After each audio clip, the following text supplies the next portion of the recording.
Hi guys! Hello, hello, hello! So kakatapos ko lang maligo guys at napag-alaman ko na wala palang pasok ang beauty advisor namin dito sa bahay.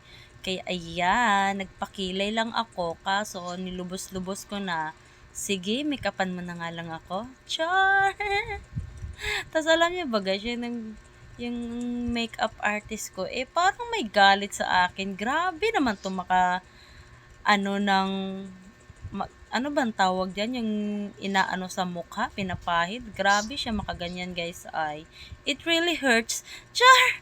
It really hurts. So, hindi ko na pinakita lahat ng proseso kung paano niya ako minake-upan guys. At ayan na, tapos na yan. Ngayon naman is yung buhok naman ay aking pagkukulutan. Parang trip ko lang talaga guys. Oh, bago daw niya ako kulutan, ay hindi, na-straight niya na pala yung buhok ko kanina na niya na, pinalansya niya na ng konti. Tapos, ayan na, papakulot na si Inday. Mermaid kulot daw, mermaid kulot. Bagay kaya sa akin yan. Tsa!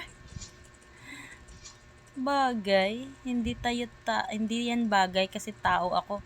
Char, ayan may kulit-kulit na kahit papano, mermaid kulot. Kasi hindi pa siya ganun kainit. Patingin-tingin ka dyan, girl. Ayun na nga, tapos na. Nawala na yung kulot. I'm with Cleo na. So, yan lang guys. Bye. Thank you so much for watching. I love you all.